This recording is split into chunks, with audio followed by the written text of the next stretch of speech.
Hi, everyone, and welcome back to Straight Talk with Dr. Erik. And I'm very excited today to have a very special guest with us, David Uhlfelder. David, welcome to the show. So, David, you have a very incredible story. And what we like to hear is, can you share that story with us? Yes, I will.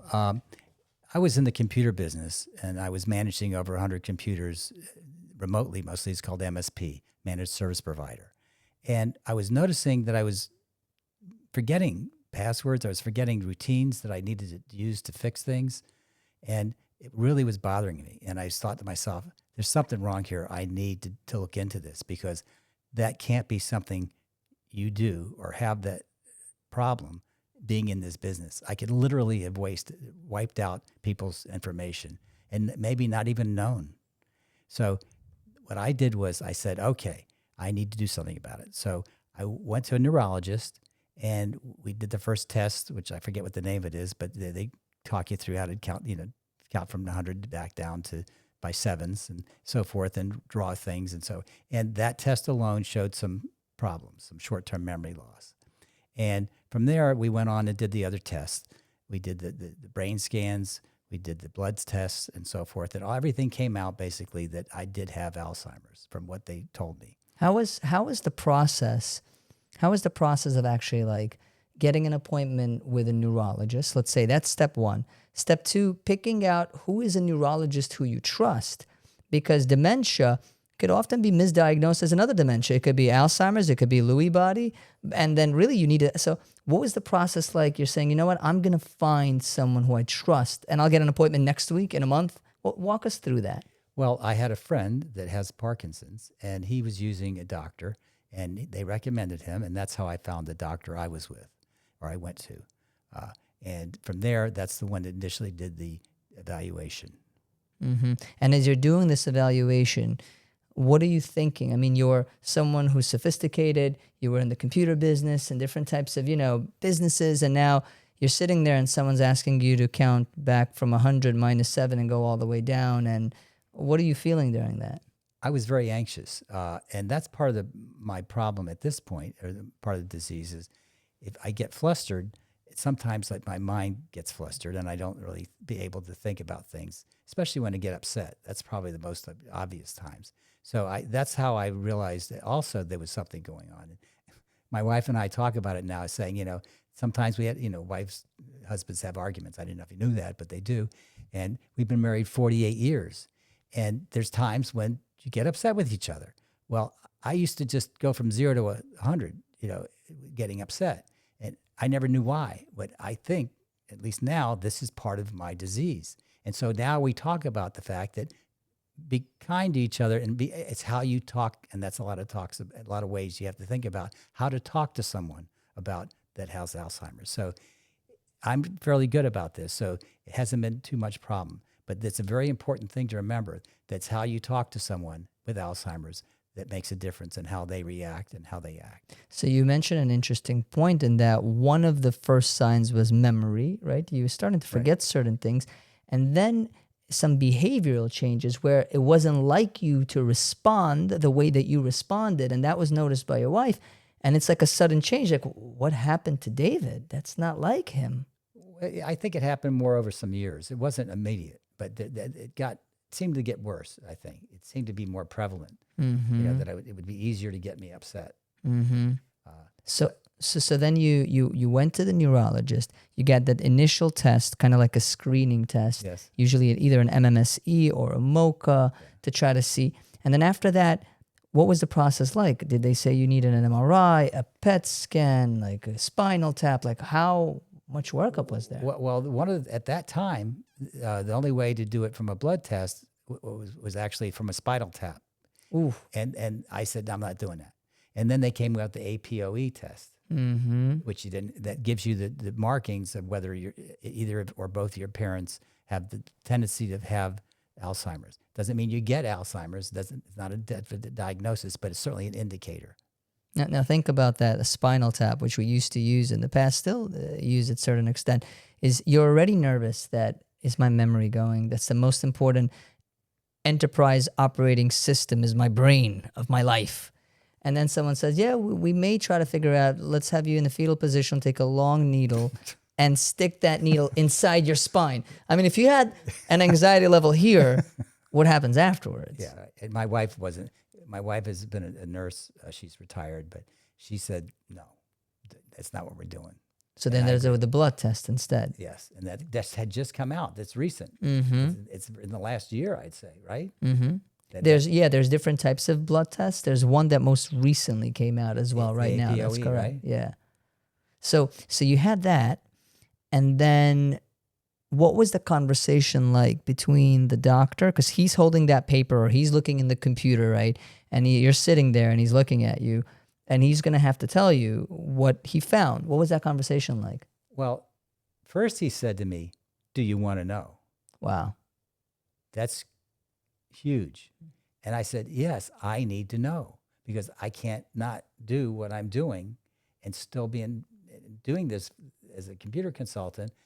It's not, I couldn't do that. I just wasn't part of me to think that I could get by with this, because from what I know, I'm in a good stage right now, but this can change. We don't know how soon, how fast it'll progress, but at least I had the ability to say, yes, I know, I want to know. And we went on with the other tests. And that's when he told me, before I even got the blood tests, and he asked me if I wanted to know. And when he told you that diagnosis, it's scary. It's not, it's the type of thing where, to be honest, as far as I know, there really is no cure. Okay? At this point in time. There's a lot of research going on, but there's no cure. And there's stages to this disease.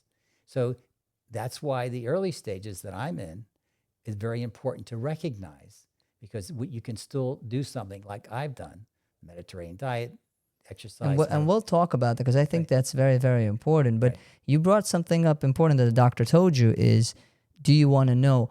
Because a lot of people don't want to know, right? I don't want to know it. Hey, mom, you're losing weight. You should get some testing. Maybe it's something serious. I don't want to know. It's okay. Leave it alone. Why did you want to know?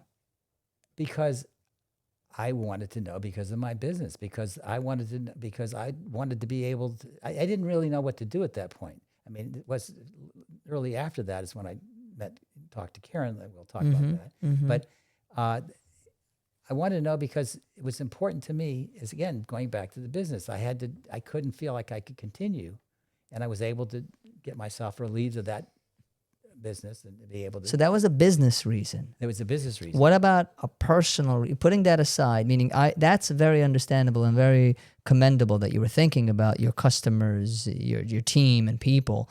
But what about you? Why did you want to know for you? Well, I guess it's because, number one, I had a neighbor that died of it, and I saw him, what he went through, what he was doing. And I didn't want to be like that. I wanted to postpone this or abate the symptoms as much as possible. With new treatments. And I don't want to be a burden. I didn't want to be a burden. If you need to do something about this, you need to do it soon. So I knew that, and that's why I said I need to know, and I want to know what to do. Okay. So that's important. So now we're going to get into, all right, there was a diagnosis. You're in a neurologist's office, right? I'm a physician. We are taught as physicians, hey, a lot of the times, right? You have a problem, here's a pill. You have a problem, here's a pill. Very, very common. That's just the way it is. So you're sitting there. What is the neurologist tell? And I'm not saying not to take pills or to take. I'm just saying, like, that's what we have in our medical society. What did he tell you? He said you should take Aricept. Aricept. Mm-hmm. So I tried it, but I was having some bad reactions to it. I said, I'm not going to take it. So at that point, there was nothing I was doing as far as taking any medication.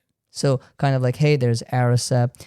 Was there any trials or clinical trials recommended? Like, hey, there's a trial for this drug. Right. There was. I've looked into many trials. What are your thoughts on it, having looked into it? One of the things that I understand with my diagnosis of E3, E4 was that has a tendency to be able to have brain issues, and the fact that there's some brain swelling and some hemorrhaging that can take place by taking some of these newer agents. Drugs. Yes. I said, that ain't for me either.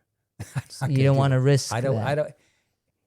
Yes. I mean, that's something that, they say, well, it could be minor. Well, any minor brain scan, any minor brain hemorrhage or brain swelling, I guess you would agree, even though it's a minor, it's still there. Right. It's Something like, is there, right? You can't brush it off. I agree with you. So therefore, again, between my wife and I, Claire, we decided that I wasn't going to do it. And I've looked at many of them. And there's some now that, are a little bit different that I'm still looking into.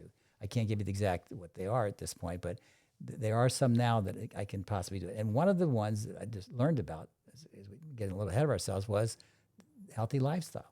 And that's what I want to ask you, because you're at the doctors. They tell you to try Aricept, donepezil. You've tried it. You had some side effects. Now you're kind of thinking like, okay, where do I turn to? What are my other options? You go to the doctor. He's like, I don't know. Like that's what we have on the table at this point. What do you do? What's next? Well, that's through talking to someone else and just coincidence. I was reminded or told about a person, Karen Gilbert, that I had known for many years that I hadn't really talked to for very much. Many years, 40 years we've known each other. My wife and her were taught Lamaze together. Wow. And so I got in touch with her. And this was April 22nd. And she, as you know, Karen, is very detailed. She's an incredible human being. Wealth of knowledge you cannot believe. And she told me what to do: Mediterranean lifestyle, mental activities, using your opposite hand to learn all these different aspects of what to do. And that day, it was actually the day after my birthday. It was April 22nd. And I said, okay. And that's what I did. Lifestyle. A lifestyle change. That's very broad. So for people listening, like someone tells you, all right, go on a Mediterranean diet. What does that mean? How does that change your refrigerator now? Because you get rid of all the processed foods. All processed. All processed foods and anything with sugar, majority of sugar or added sugar. And I know that's difficult because that was my weak spot. I used to sit there and eat a bowl of chocolate chips. Oh, yeah. I mean, there was many things that I had already given up. I had already given up diet soda. I don't drink. I don't smoke. And so I had already given up a lot of that stuff. And what is a Mediterranean diet? Like, what's your meal like? Like, you wake up in the morning, what do you have? A lot of it's vegetables, it's protein. What I do, I did a little bit of video that I put out as far as I make a shake. I take no-fat yogurt, organic. I put in like a banana, and I put in an apple, and I put maybe some grapes in, whatever fruit I have available. And so I use some almond milk. And I use chia seeds, which are supposed to be very good for omega-3s. And I make the blender. I blend it up, and there I drink it. It tastes delicious. And there's no added sugar, and it's great. As you started to transition towards that healthy lifestyle, Mediterranean diet, what about sleep?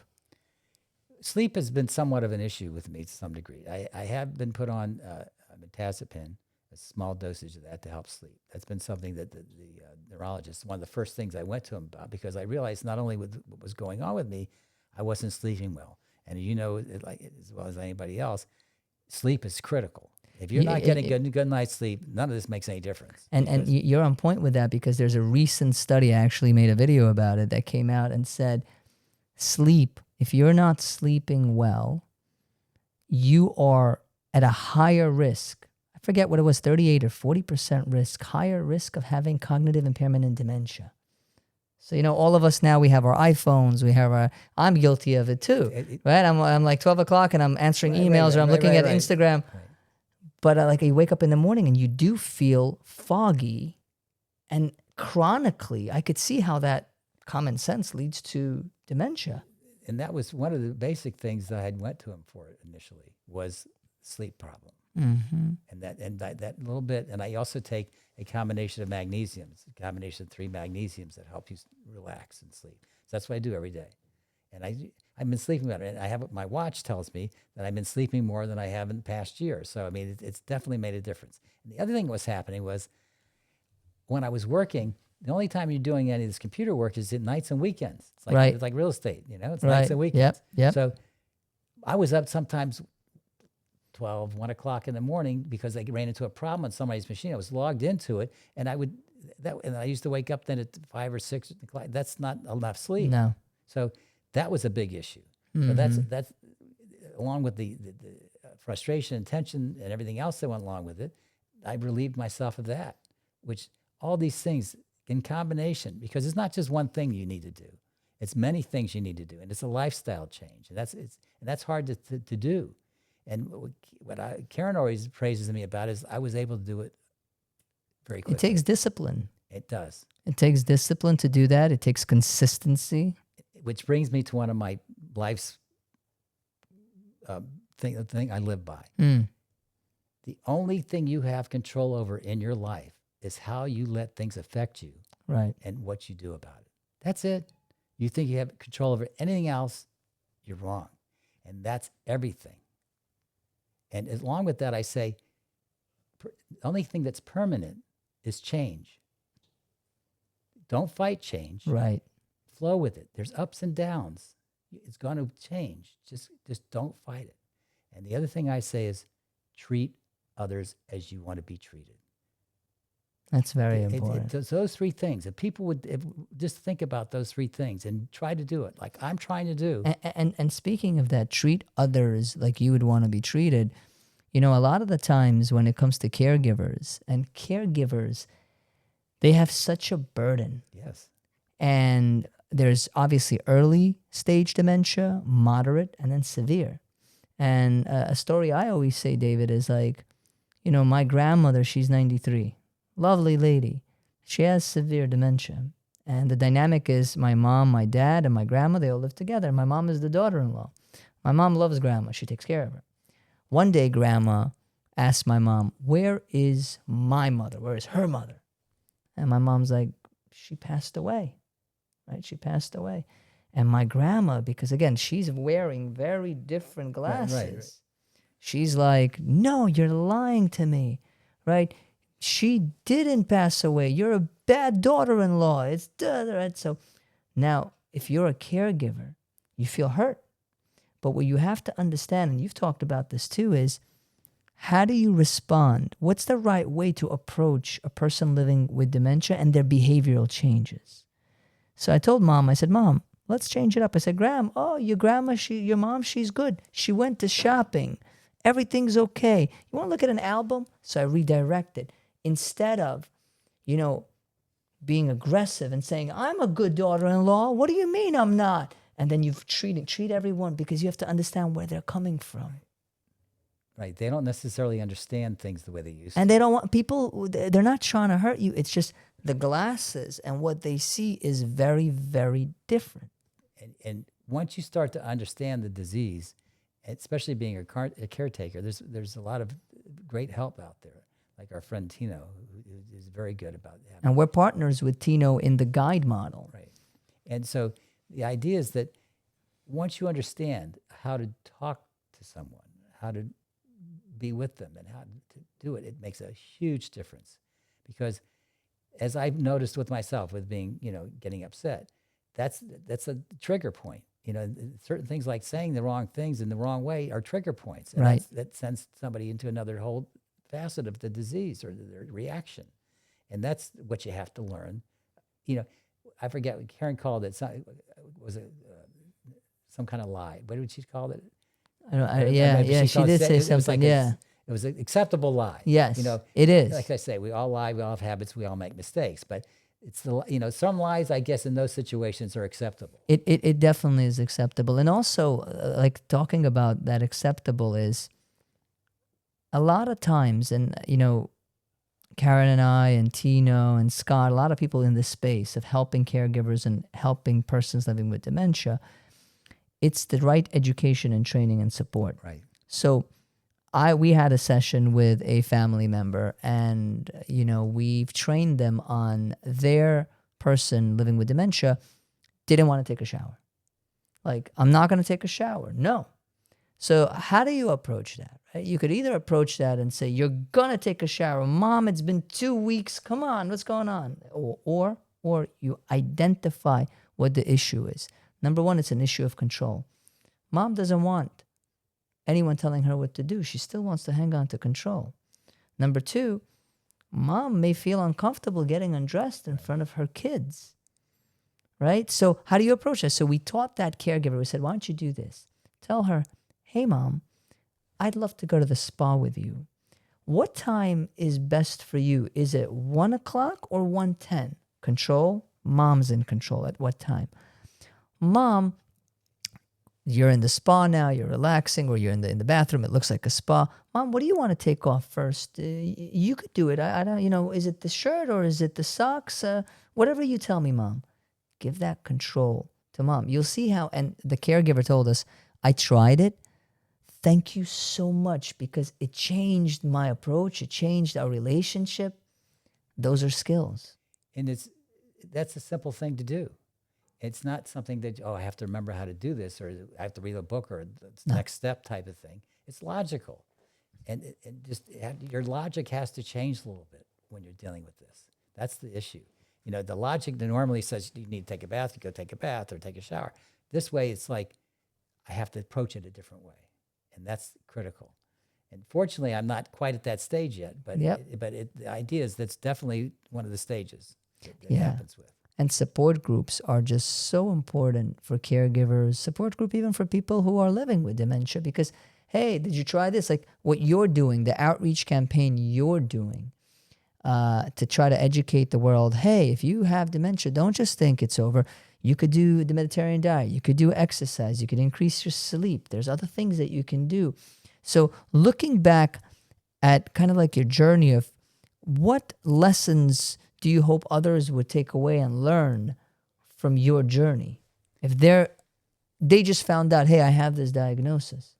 Well, I went to the seminar that was given by Alzheimer's Community Care, and Dr. Winter spoke. Mm-hmm. He had some slides. Mm-hmm. And the one that just has burned in my memory is short-term memory loss is not normal. For people getting older, they say, well, I forgot my keys. I forgot where I'm aging. I'm aging. It's normal aging. Well, not necessarily, and unlikely. You have to be aware of that. And don't just shrug it off, because that could be early signs. And that's when you need to start thinking about getting checked out. Mm-hmm. It's very simple. It's not, because it happens a lot. I mean, you know that. I mean, I have friends and so forth. And this is what I tell friends. And I know we sort of hit upon it, but one of the things I'm doing, and you were gracious to be on my podcast, was David's Alzheimer's fight. Tell us about that, David. Well, the tagline is my journey in helping others. And that's what I've tried to do, is help others and their path to understand if they have some problems with either Alzheimer's or other type of dementia.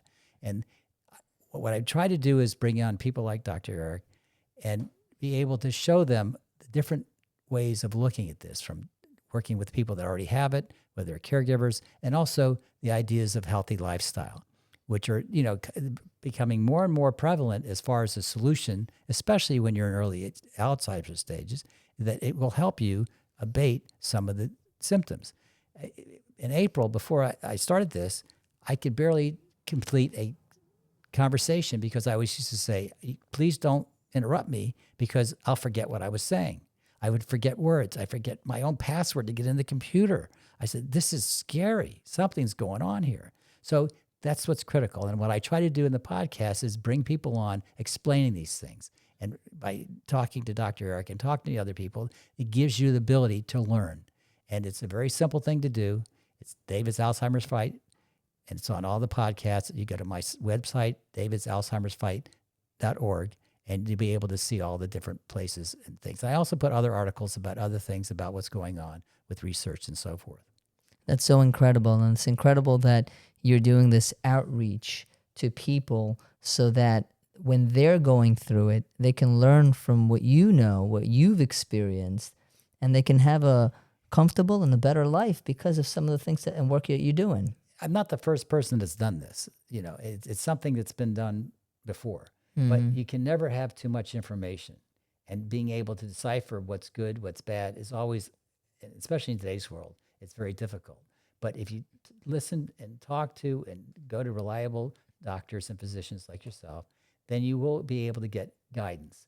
And I think there's something very important, what you said once before in the podcast, was that you talk to a patient, and you say, this is something I may suggest, and you talk about what the symptom, and you don't say, take this pill. I mean, that's usually, here's a pill, take it, and you're okay, you know. And one of the things I always make fun of is, and I said this when we were in our thing, is that these ads on TV, they're just obnoxious. They're terrible. And they all end up in the same way. You get diarrhea and die. I mean, it's incredible. Why would you take this?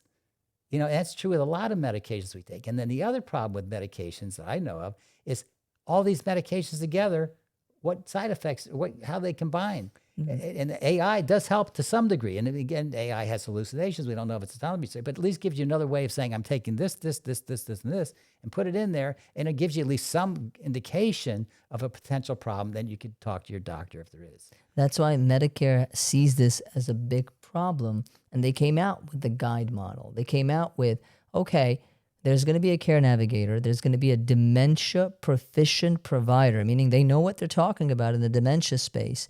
And they're going to review your medications every month. Funny story, interesting story. This happened about a month ago. My nurse practitioner is doing an evaluation, and she's talking to a husband who's taking care of his wife. And she writes down all the meds, and he says to her, and she's taking some over-the-counter meds. Do you want, do you want me to bring? You don't want me to bring this. And she said, no, bring it. So he brings a box, and it says Walgreens on it. And then it says sleeping aid. Now, if you're a regular consumer, you're thinking, well, it's over the counter. It's probably a vitamin, right? So he shows us the box. We look at it. She looks at it, and it says diphenhydramine, meaning Benadryl. Now, his wife is 80 plus years old. She has dementia, urinary retention, confusion, falls, all of that is from Benadryl. And someone who caught it was because of this new Medicare program. That's why these programs, I believe, these outreach to people, not just a 15-minute doctor's visit where they tell you what to do and goodbye. No, but to go into the weeds, to understand what's really going on in your home, what's really going on in your pharmacy cabinet. That's how we can make real impact. Not just talk the talk, but walk the walk. Right. And I'm fortunate enough that that's what we talked to you about on the podcast You're On With Me. And that is posted on the website. And they explain in detail of what the guide program is. It's a fabulous program.